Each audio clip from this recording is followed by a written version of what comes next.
All right, welcome to NFL Outdated Cover 2 series on the San Francisco 49ers, and I am joined by Silverado Kev, a writer for All 49ers SI, and also the host of Niner Reel Podcast. How's it going? Hey, what's going on, man? Glad to be here. Thanks for having me. It's actually, I'm not the owner. Don is the CEO.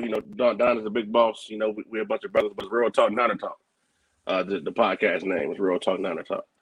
Well, yeah. So, hey, man, thanks for having me, man. I'm a fan. Absolutely. I love it, when and we talked about offline, when you have local fans and podcasters, learn so much more about the team, about the, just all the ins and outs than you do from the national media. So I definitely want to kind of dig into that a little bit with you tonight. And officially, I mean, I don't want to get you worked up right away, but let's just go ahead and pull the Band-Aid right off. Let's talk about you jumped in early, I see. Okay. I gotta jump in early.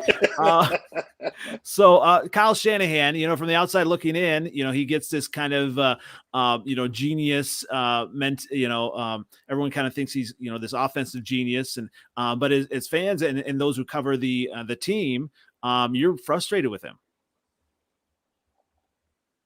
That would be an understatement. I'm not sure how much of the games you've watched. It's just that, and I'm almost of the thinking these days now that I'm like, is he doing this on purpose? Like, you know how in life, somebody's doing something, and you were like, there's no way that it's accidentally doing this. Like, are you trying to get fired? Like, it's now I'm to the point where I'm like, okay, is it not that he's not the leader of men, or that he's actually deliberately trying to get fired? Because if he gets fired, he still get paid. So what I mean. That's interesting, and what can be interesting too is what happens after a coach either wins the Super Bowl or goes to the Super Bowl and kind of gets their ego inflated, and they think it's kind of all about them. And are you kind of seeing that then in San Francisco? Man, I don't know. I can't say that because he's went to two and lost two. So I don't know who can get a big hit about that. Remember the Buffalo Bills years and years ago? They went 4 straight Super Bowls and lost 4 straight Super Bowls. So right. You can't get a big hit about that. So I just think personally that who he really is really beginning to shine through. And it really seems like the more he can't get his way for whatever reason, the more of a a-hole he'll be. You know what I'm saying? I'm not sure if I can speak freely on this channel. So yeah, I'm gonna say go ahead. Yeah, right now. So yeah. So what most are you frustrated with? I mean, is it kind of the play calling, or is it just kind of, digging into like playing Jimmy G still, or kind of holding on to that, or what's most frustrating as, someone who covers the team? I'm going to go with D, all the above. Yeah. All of those, man. Like the play calling, the sequencing, his unwillingness to just turn the page from Jimmy Garoppolo. I mean, don't get me wrong. Jimmy has done some very good things here. He's been very inconsistent though. And yes, we had a better record with Jimmy than any other quarterback. But look who we had: C.J. Beathard, Nick Mullins, Brian Hoyer was before him. But yeah, come on, man. I'm like, and then he's a top tier narcissist, and I keep trying to tell people that narcissistic behavior. You never think you're wrong. It's always somebody else's fault, and you rather be wrong your way than right somebody else's. Hey, traits. Yeah, and I'm a Bears fan, and I'm seeing that a lot in Nagy. And oh really? Oh, absolutely. And that's that's another interesting discussion we get into a little bit later. But now that Justin Fields is doing well, as Bears fans, I want to root for Justin Fields to do well, because I think he is going to be great for the Bears, and we need that. But it's tough to be linked to Nagy at this point with what he's done offensively. And then like 2 years in a row, he's given up the play calling to his offensive coordinator, but not only given up, he's had to actually almost have it ripped out of his hands. Like he was holding on to it too tightly. And you see like Kyle Shanahan holding too tightly onto like the team in general, and not just kind of allowing his players to flourish. Or see, I think the difference though is with Nagy in Chicago and Kyle Shanahan and San Francisco. I really feel that with Kyle Shanahan, that's just it. He's not gonna give up the play calling duties, just to be a head coach. Because number one, he's not a head coach. He's a position coach at best. I've said this. I know he's titled the head coach, but he doesn't act like a head coach. He doesn't talk like a head coach. He doesn't train, mentor like a head coach. He's a position coach at best. And with me being a youth coach myself, I'm a DC. I've never been a head coach. But could I be one? Yes. But I know what it takes. I know what a good head coach looks like, and they don't look like him. So it's a phrase, leader of men, and I just don't think he's a leader of men. Jim Harbaugh, he was a leader of men. Mike Tomlin, leader of men. Sean McVay, leader of men. Pete Carroll, leader of men. You know what I'm saying? Somebody that their players kind of get behind. Not because they're good at play calling, because they're good at managing personalities, managing expectations, and actually being a head coach. And this, to me, that's not Kyle Shanahan. And that's the problem. He too focused on calling plays versus it's almost like he has tunnel vision. Like the play calling is all he can see because he got blinders on, and everything else is chaos around him. Well, yeah. So you need that kind of CEO to kind of take a step back and just kind of be able to see just the whole picture. And like we talked about, Jimmy G and like holding on to him and comparing to the Bears, situation, they've kind of almost were thrust into, changing their plan, to, putting Fields out there, and, it's worked, and he kind of needs that playing time. So are you on the side of, just, throw him out there and let him learn, or are you wanting him to kind of wait and so he doesn't get hurt? Well, he damn near got hurt versus Arizona the first game. Yeah. Kyle Shanahan trying to run him like his name was Derrick Henry versus Trey Lance. But that's another conversation. In terms of the Jimmy versus Trey situation, I've written about this more than a couple of times. I've talked about it.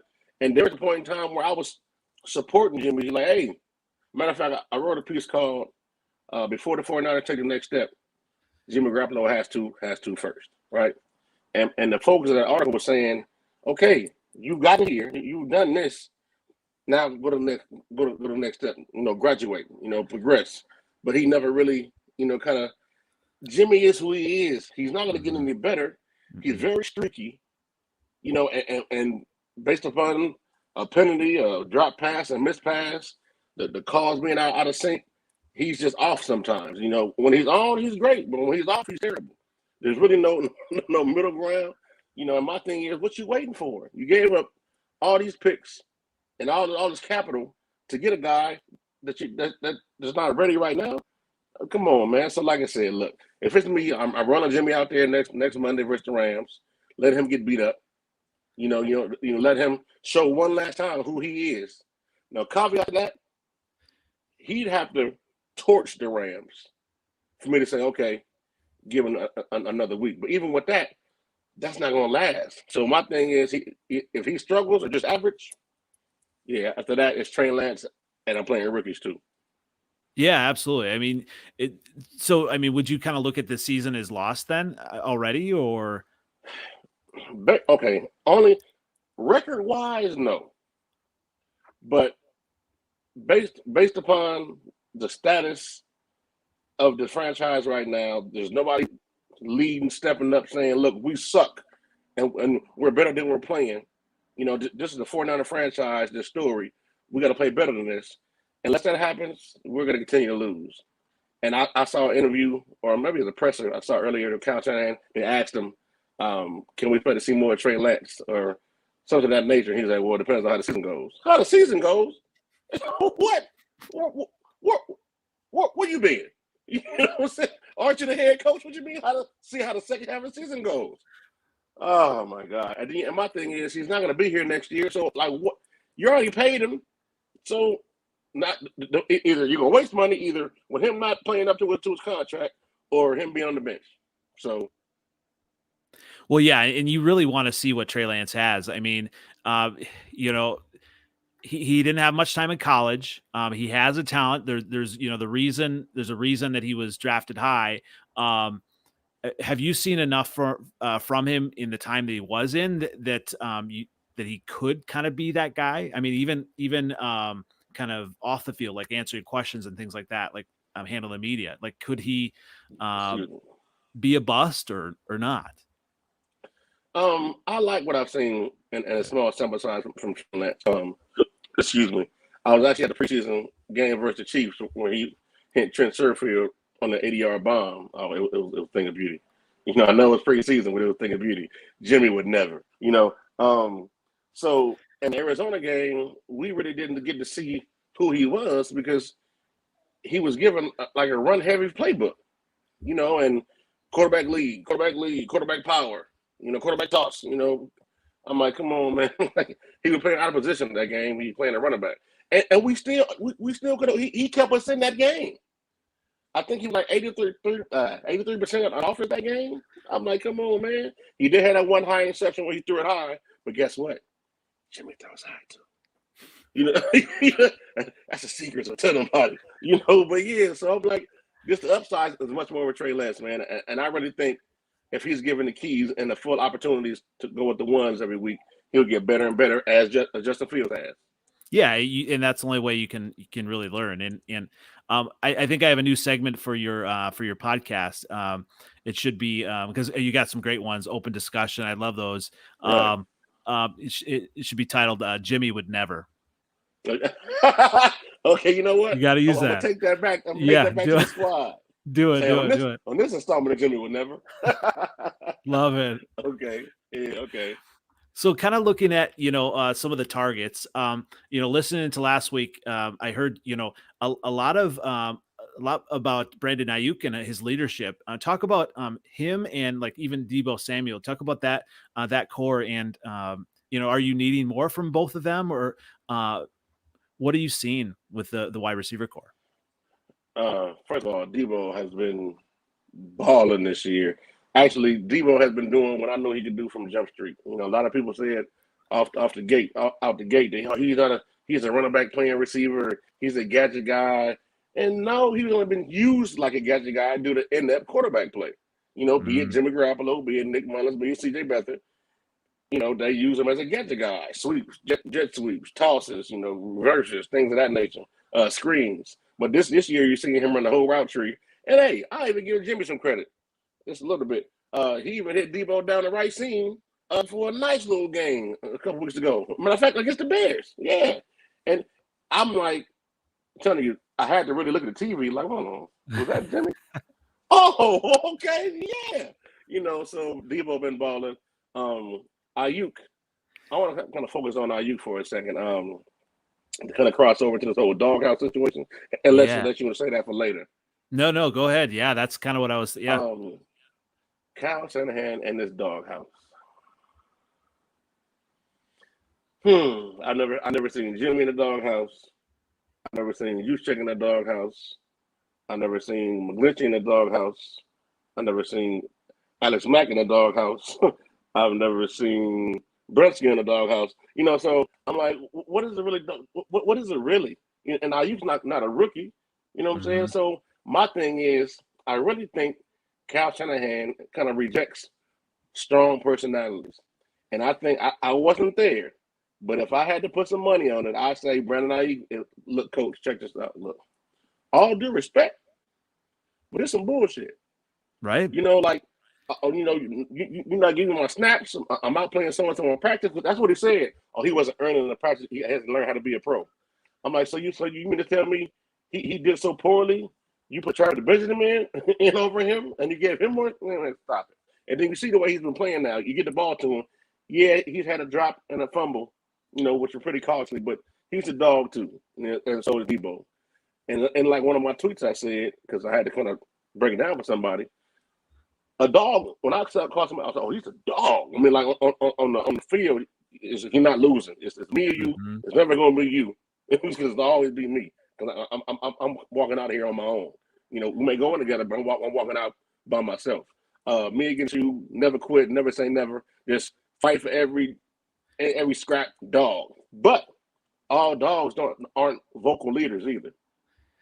So the two traits aren't exclusive. You see what I'm saying? So yeah. D was a dog, but Aiyuk spoke up, and so I think that's why he's playing now, because he checked Kyle Shanahan. Like, say, look, coach or not, you know, you gonna hear this, you know, and now he playing this game.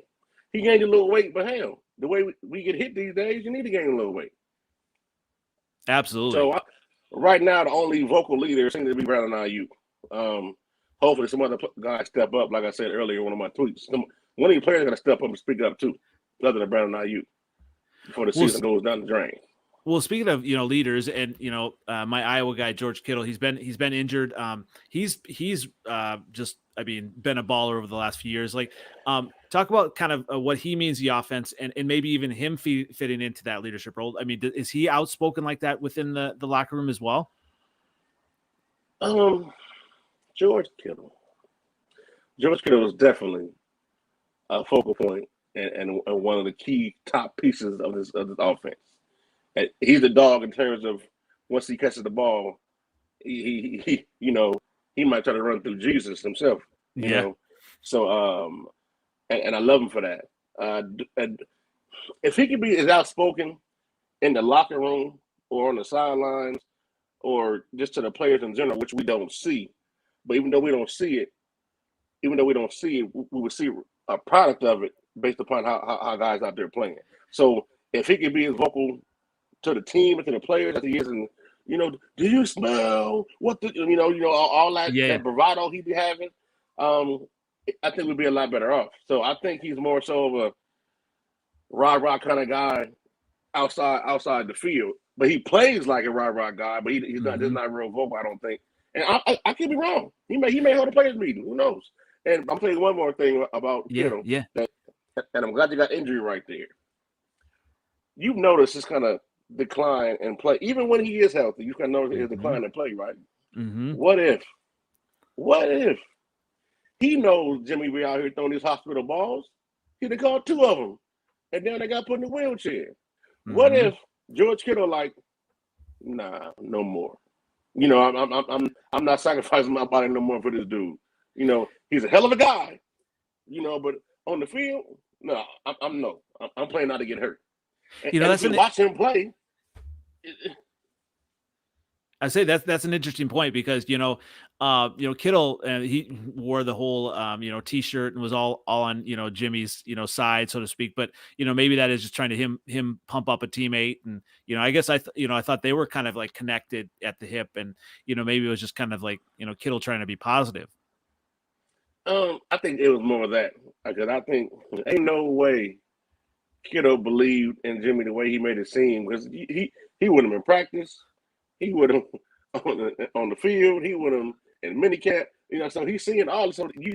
This guy is trying to get you killed on multiple occasions, and even is very inconsistent. So I applaud him for, that's my quarterback, because that's what you're supposed to do. But in most cases, the quarterback makes you proud to represent him like that, and puts a product out there that shows that, but that hasn't been happening. So, I was going to say, it's interesting as I think about this. It's almost like the 49ers almost seem to be like the Bears with Mitch Trubisky. I had a chance to, go to the 2019 training camp for the Bears, and Trubisky stayed after forever, signing autographs, and just a great guy, with the kids and everything, but he just didn't seem to have it. He just didn't have to see, he wasn't a dog, right? He just didn't seem to have, like, you need that as a quarterback, where you can get, the players just going to follow them. Like now the Bears have Justin Fields, and, they got, players in the huddle now saying they're behind him. They're telling him, we know what you can do, and it almost seems like, if you've got like Kittle that needs to pump Jimmy up, if you have other players that need to pump him up, he isn't the guy. and obviously you've probably known that for a while. You Yes. need that quarterback to be, I mean, not a Tom Brady. I mean, he's the GOAT. Tom Brady's the GOAT, but have that swagger to be like, I got this, follow me. And Jimmy G's not that guy. Jimmy doesn't even have the talent to be that guy. Right. And I'm sorry, man. You know what? I'm not sorry. No. And you said something that I've always said, even as a kid, to some parents. Like, hey, little Johnny, I love his spirit, but he just ain't got it. And that's okay. That's okay. I'm still play him. Because in youth we got something called MPR, the minimum play requirements. Right. So he gonna get it. He gonna get it 6 plays. Right. And how much more than that he plays is depending upon him getting it. If he ain't got it right now. So yeah, Jimmy just ain't got it. You know what I'm saying? So and he. I'm sorry. And I gotta say this so you can hear it from me. You ever seen the movie Drumline by chance? Yes. Yeah. Okay, when Nick Cannon. So follow me. Stay with me. Jump in the Silverado. Stay with me. I'm down. Jimmy 2017 on that 5-game stretch, he was Nick Cannon. Why do I say that? Because he came in, no playbook. He playing freestyle. Hey, look, man, I know you're new here. We ain't have much time to do this. Find guys open. Just go out there, be the player you are, find guys open. One game, okay, great, we won. Second game, oh, this guy might be the truth. Third game, oh yeah, we back. We find our guy for the future. 5-0, great. But Nick Cannon couldn't read music. He was playing freelance. But once Kyle Shanahan put Jimmy Garoppolo from a playbook, reading music, he struggles with it. So that's why I compared Jimmy Garoppolo in that 5-game stretch in 17 to Nick Cannon, because Nick Cannon couldn't read music, but he was a great player by ear. Well, yeah, and it's interesting, kind of, even what he did with the Patriots. Just kind of you kind of have you're in a system. And so I mean we don't have to continue to talk about Jimmy Garoppolo. I mean, but yeah, I definitely along the lines like maybe a good dude, but he just doesn't have it. And I actually spent some time. I lived in Fargo for about a year, and so and actually I know someone from around right around Trey Lance's small town that he came out of Minnesota, and that's a good story, and I really rooting for him, and I like all of these young quarterbacks. I want to see them all succeed because it's good for the NFL to have all these good young quarterbacks coming in, and it's good for teams to just have that offensive firepower as well. Jimmy was just, but he said he was even in New England. He was never that guy. I'm sorry. Yes, he was. He was that guy behind Tom Brady. I'm sorry. Right. No, absolutely. And the most idiotic thing I ever heard somebody say was, "Oh, he came from New England with Bill Belichick and Tom Brady. He's got to be the second coming." No, he doesn't. No. Come on. That's the stupidest man, really. So you think because like through osmosis or something, you think because he sat behind Kyle man? Tom Brady, he think he gonna be no? Stop it. I don't know what they saw in New England that made them want this dude. Like he's average, you know what I'm saying? Like he didn't wow me, you know what I'm saying? So, but his 5-game stretch, that was a good act he put on. Yeah. So well, let's move on to the running backs, and this has kind of been an interesting group that has seemed to kind of while everyone like Elijah Mitchell coming out of nowhere, and so what talk about that group and kind of what does it mean for the future? Raheem Mostert and even Trey Sermon, who was supposed to be kind of the next guy up, or talk about that group, and I mean it's kind of been interesting, hasn't it? Elijah Mitchell, dog already. I mean I didn't know a lot about the guy, until we drafted him.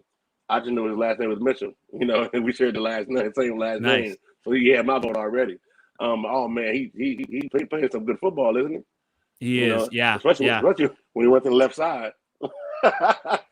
Is that McGlinchey's side? The right side is. Okay, because McGlinchey's hurt now, right? He done for the season. Oh, he is. Yeah, that's tough. Long Yeah. as it ain't Tom Compton, we'll be all right. Tom Compton don't deserve the last name Compton. That Compton too hard for him to hold their last name. But no, to answer your question, Elijah Mitchell, man, great. I just don't want to see Kyle Shanahan run him into the ground either.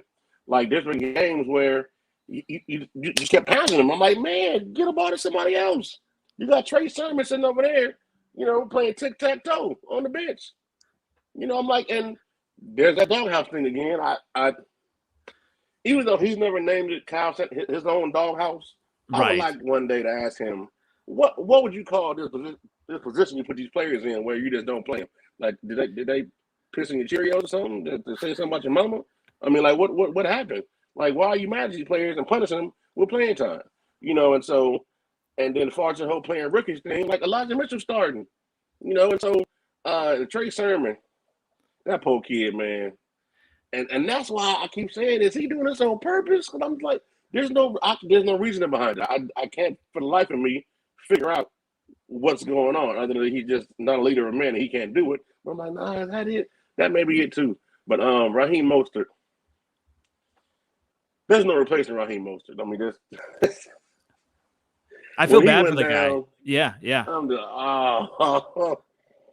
I mean, and so is so he? early in the season. And is he that much better than Elijah Mitchell? I mean, because Well, he's yeah, just a more polished back, than Elijah Mitchell.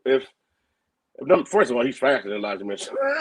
I mean, but see, there's no knocking on Elijah Mitchell because Eli fast as hell too. right. I think he's like a 4.3 type guy. You know what I'm saying? But Raheem Mostert, he just go from 0 to 60.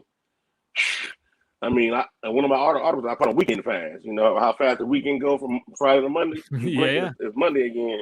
Yeah. So, and there's no replacing him. And then just when he, I think a lot of the way this team has kind of been trending, the early tough injuries to Verrett, Mostert, and then all the other extra injuries is like, come on, it had to be some part of you. The human factor kicks in, like we keep losing guys we need. You know what I'm saying? And it mess up the chemistry and all that. But anyway, I don't know if Mostert will be back just with a contract year for him. I'd like to see him come back on at least a 1-year deal to see if he can, get it going again. But I just don't know the way this franchise works. I don't know. They might not give him another shot then. Yeah, I don't know, especially with Eli, stepping up the way he did. But and then think about it, if all our guys are healthy, we got a lot of running backs. Man, Jefferson Jr. about to come back. We got Trey Sermon now, Elijah Mitchell, Hasty. Well, I guess not really, but I don't know. But I'd like to see him back one more year and have Eli kind of, if not split carries, back him up and and then put Sermon in there when you want to pound the rock, or Jeff Wilson Jr. So yeah, and I mean, hopefully Sermon plays on Monday, man. Yeah. Well, on the other side of the ball, talk about kind of the strengths and weaknesses of the defense. I was listening to a little bit. What do you kind of need to see from some of the key players, rest of this season, to really kind of improve? Strengths and weaknesses of the defense. You know what? No. I'm gonna answer your most recent question first. You said, what do I need to see for it to improve? Let me see. Tackle. Get sacks on when you got them. Fall on easy fumbles. You know what? I'm sorry. I played the game, and falling on a football sometimes is not as easy as it seems. Right. I'm not making excuses for the guy, but that ball moves where it wants to sometimes. So but yeah, loose balls when they out there, fall on them. Tackle. Did I say tackle already? Yeah, tackle. Cover. Stop with the DPI penalties on defense. It's funny, man, because everything we're doing wrong is fixable, and that's why it's so frustrating. I'm like, we can't tackle, we can't cover, like, and I know we got key guys out on defense: Ward, Tart, Greenlaw, Kinlaw, but there's still guys here who can play and compete. So it's just that's why I said the team isn't being led properly, because with the proper leader. Number one, we wouldn't be where we are now because they'd have been identified as to fix this, And then number two, there's no way that they let somebody go out there with the product of football they're out there putting out without saying, look, Either you get it together, or I'm gonna bench you. But to answer your question, the strengths are Nick Bosa. Yeah. Nick Bosa's strength. It's hard to say a lot of strengths right now, man. Especially when we're playing like this. Are you missing Robert Saleh pretty much? See, I open up another wound here. Yeah. No, well, not just that. I like Saleh. I'd rather have Saleh as head coach than Kyle Shanahan. Yeah, I said it again. Yeah. Because Robert Saleh is a leader of men, and Kyle Shanahan's not. And I think the guys was playing more for him than they were for Kyle Shanahan in the last couple of seasons. People say, the last couple of seasons they played for Kyle Shanahan. I'm like, man, they just like him as a play caller. They were playing for Saleh. That's what I think personally. But as far as the defense, like I said, there's talent across this team still, even with the injuries. Execution, discipline. And that's what lets me know, as a youth coach, I say, you practice how you play how you practice. And as simple as it is, it's so damn true. Because if you practice like it's the game, once you get to the game, you good. So, and I know it's NFL, but I don't care. At the core, fundamentals are fundamentals. Mechanics are mechanics. So, the weaknesses, got a whole lot of them. Did you watch the game versus the Cardinals last week? A little bit of it. I try to I'll catch a little bit of the Bears games, and the Cardinals that was interesting, right? I mean, they didn't even have their Kyler wasn't playing, right? Hopkins was out. Interesting would be the adjective I use, but interesting is interesting is my catch-all word for right. That was very interesting. Yes, it was. yes. I mean, Colt McCoy was 22 for 26. I can't make this up, man. Colt McCoy, 22 for 26, killing us. And I don't even really think it was as much as his talent. It was just the lack of discipline and play on defense. There is missed tackles on every play just about, and people out of their gaps, not feeling properly, bad run fits, bad coverage, just, bad eyes, just all the weaknesses you actually asked me about, they was on full display when we got smacked by the Cardinals on Sunday.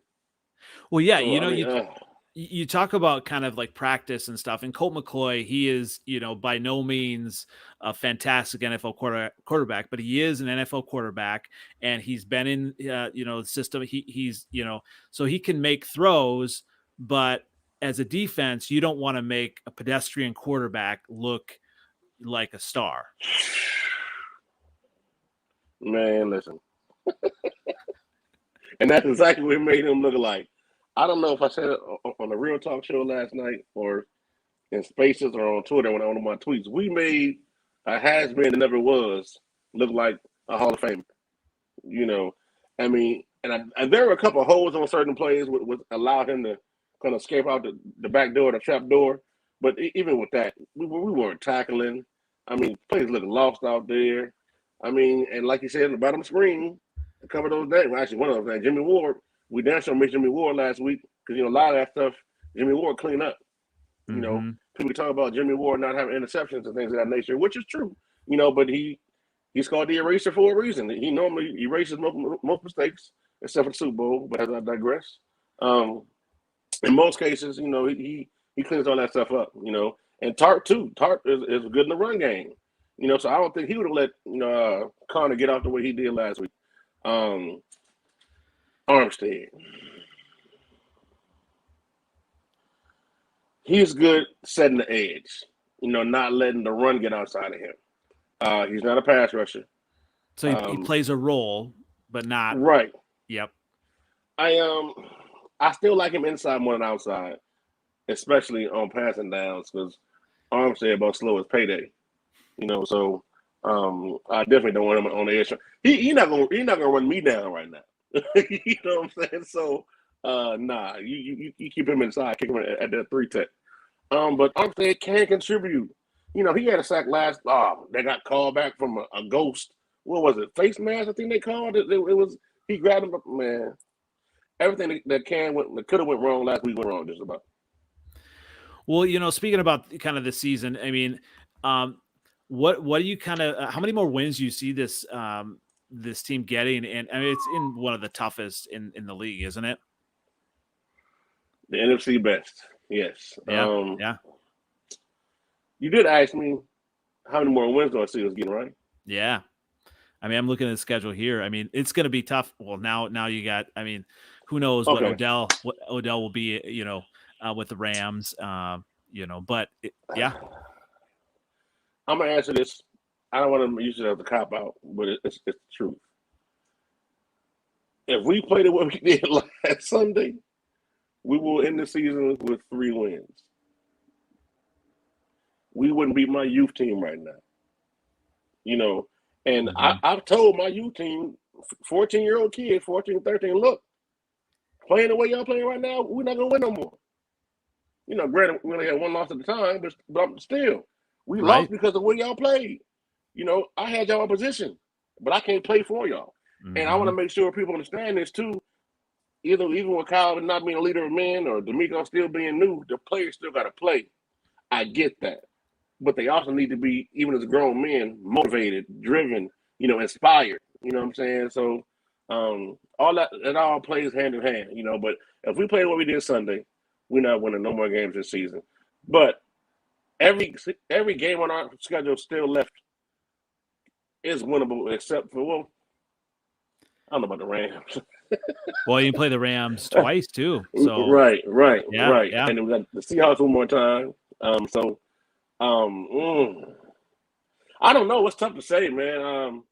At this point, maybe 5, 6 wins, maybe. Even with playing the way we're playing before this past week, maybe 5 or 6 wins. But if we play the way we did on Sunday, we will be 3-14, sir. And I'm going to ask something that may be a little bit sacrilegious as a fan, but as a Bears fan, I felt this. Do you, at some point, I wouldn't say wish, but and maybe not even root, but be okay with losses if it would mean maybe a coaching change at the end of the season? Because, for me, I want to see for the Bears, I want to see Nagy or I want to see Justin Fields progress and continue to do well. They lost the Steelers, and my Packer friends were like, "Oh, wasn't that a tough loss?" I'm like, "No, not really. I saw Fields do everything." You know what I mean? And I'm not expecting much from the Bears from wins and losses. If they win, they may keep him around. If the 49ers win, do they keep Shanahan around? And I already know, what your thoughts are on keeping Shanahan around. Well, first of all, he's already gotten paid. So personally, he can care less whether or not they send him packing or not. Like, I got my check. You know what I'm saying? And I'm going to keep getting it. So appreciate it. Thanks for your time. Do I per se? I never want to see my team lose. First of all, I don't believe in tanking. None of that for draft picks. Nah, damn that. I'm born and raised in San Francisco, the Fillmore district. Not just own me, it's in me. So I never want to see my team lose. Deliberately. Like, man, let's go out there and I would never tell somebody just to give up. Nah, man.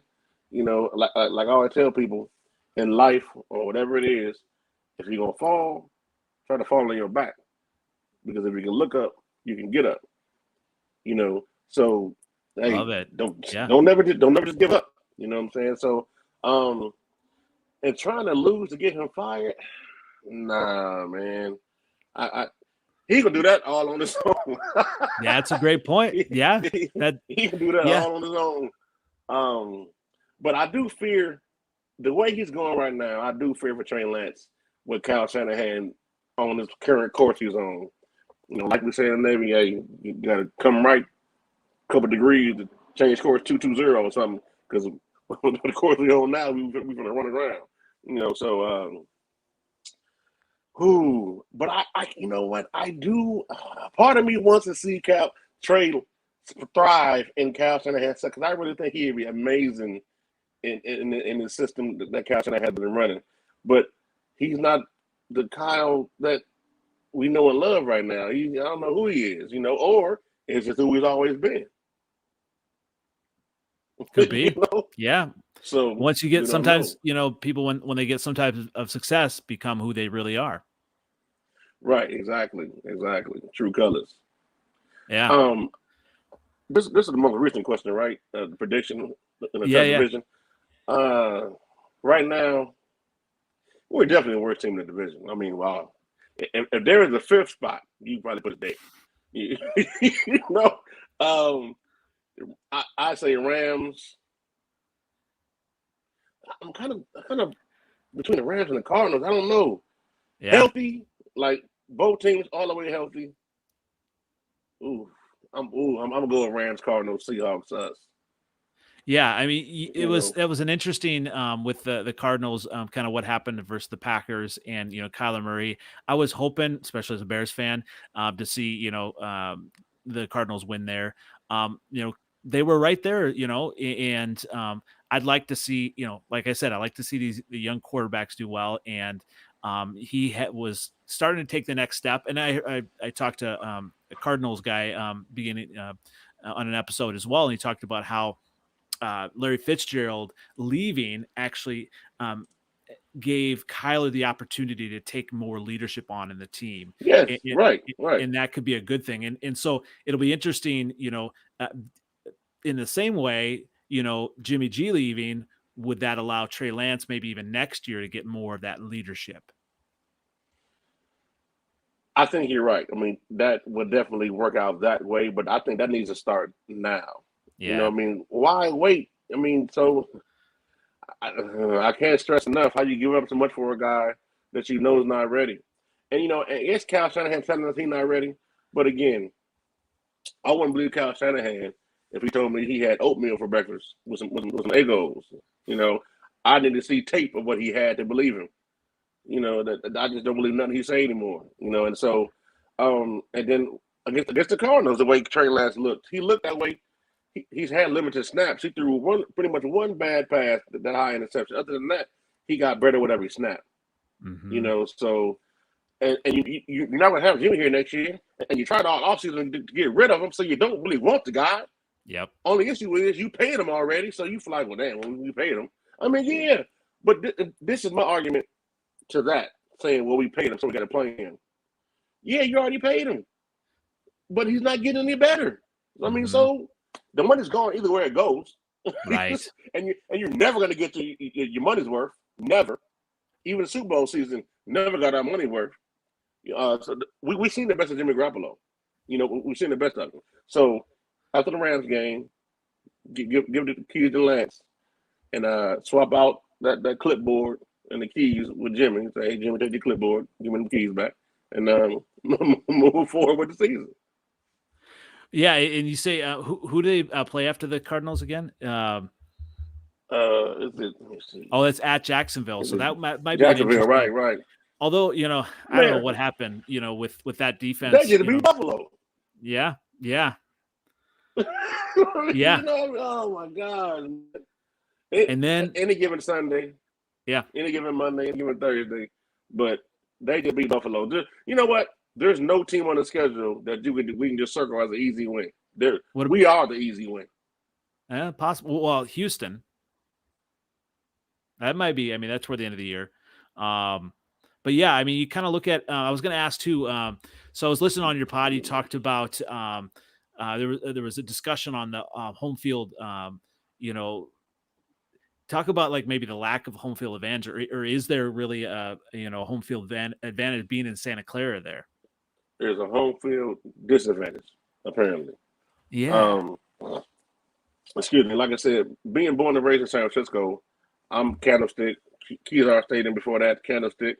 But I don't know. I just felt once we left the city, and it could be mental because I'm just loyal to my soil. But I just really feel like once we left the city, some of that mojo, kind of. I'm not okay. I'll be 100% blunt with you. If somebody Yeah. not like this, I don't care. But there's two curses I think that is on this team: leaving the city and how they did Cap.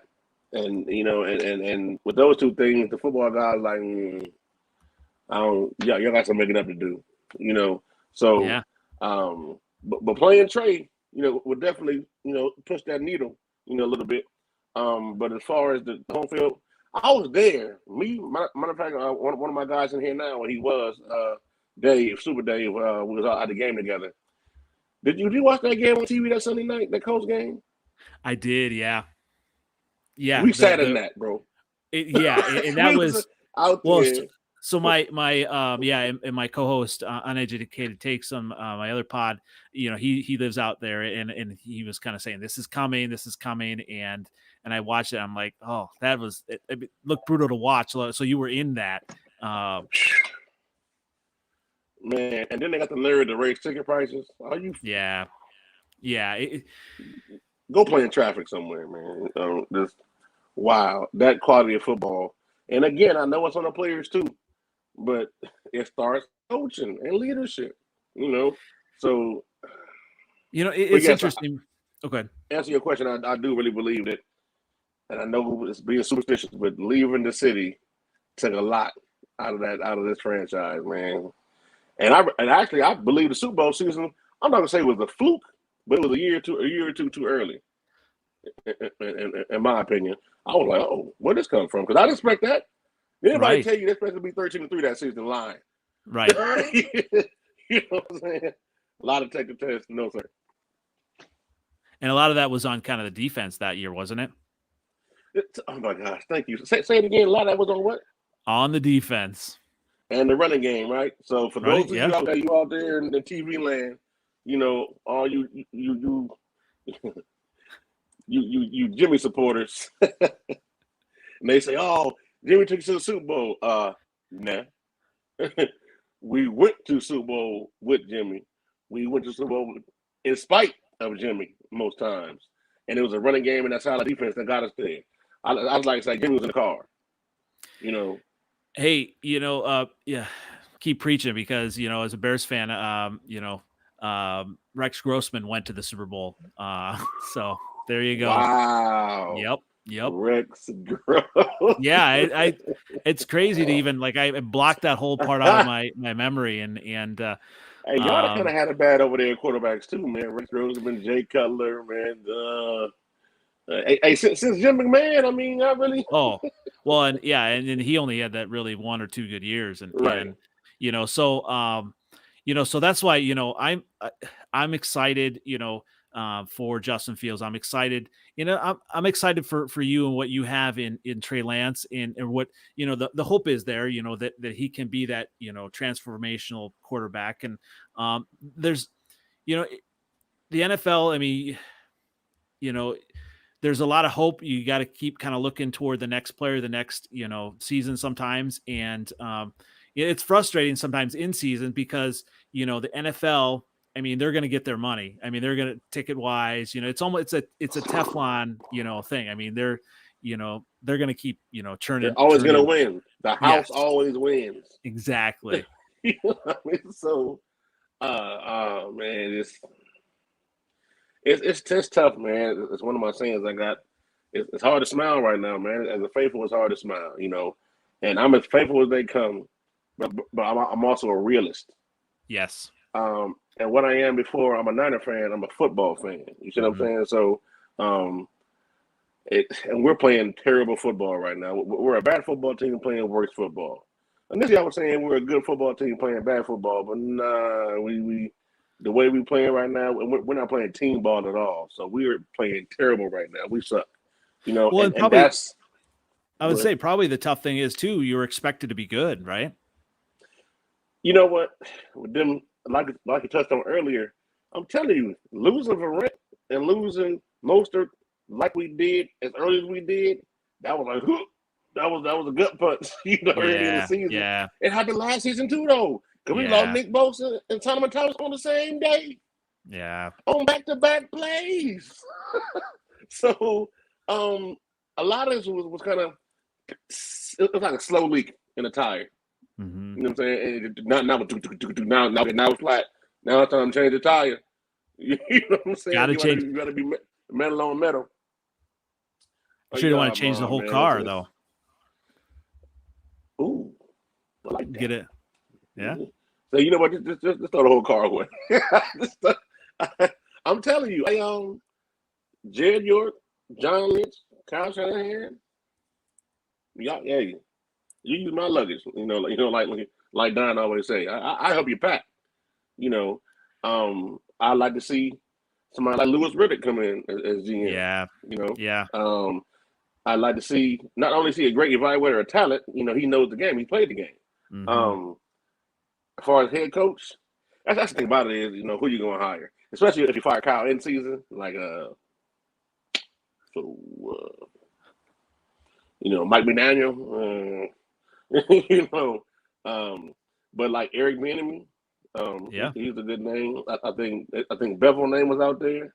What's the guy name from the Bills? Brian Daboll. Brian Dable, right? Yep. Oh, you know what? I said Bevel. That's what I meant about Brian Dable. But I think Eric Bieniemy will be a great fit. Yeah. But like I said, that's down the line because not only do I think they're not going to fire Kyle, they're not going to fire Kyle during the season. Yeah. What I want and what I expect are two totally different things. Absolutely. Yeah. So it's hard to smell out here right now, man. And watching this Ravens game tonight, I'm just like, every team misses tackles. Yeah. Every team is out past that. Every team DBs get beat. But at the rate it's happening with us, and as a coach, bro, I don't mind losing. Like we are getting beat. Getting beat is one. Getting beat and losing are two different things. If you lose when you try, but you lost. But when you get beat, you just got beat. So and I hate beating ourselves. A lot of times we beat ourselves. So I'm like, man, come on, man. Like, y'all, like, do y'all want to be? That's what I'll ask some of the team in the locker room. Man, do y'all want to be here? I mean, hey, be honest. If you don't, put your hammer down. I'll find somebody who do. But man, you're not playing like it. So it's well, and you need that voice to. Yeah, well, you need that voice to be able to kind of ask that and and be able to back it up though, like from the coach though, right? Right. Oh man, speaking of that, I don't know if you heard about this, but apparently, John Lynch went to talk to the team before the Chicago game. I think, right? Right. John Lynch. Yeah. But he was there because Kyle Shanahan had asked him to come talk to him. Hey man, ain't you the head coach? Yeah. The hell you asking the GM to come talk to your team for? This is your team, partner. Well, and isn't the GM kind of like talking to the players all along? Like, isn't there kind of? I mean, yeah. I just don't get how you ask your GM to kind of motivate and fire your team. This is your team. You're the head coach. Yes. Be one. But see, that's just it. He's not a head coach. He's a head coach by title. But that's about it. So I don't know. A lot got to change, man. We got the talent. They're just not playing inspired football right now.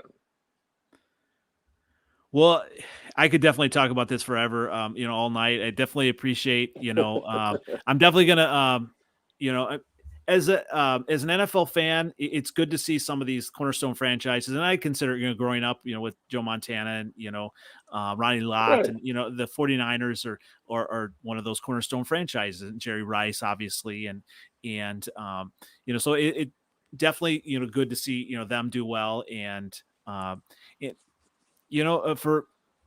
hopefully Trey Lance can be that guy as well. So I'm telling you, you give Trey Lance the time and the tutelage and the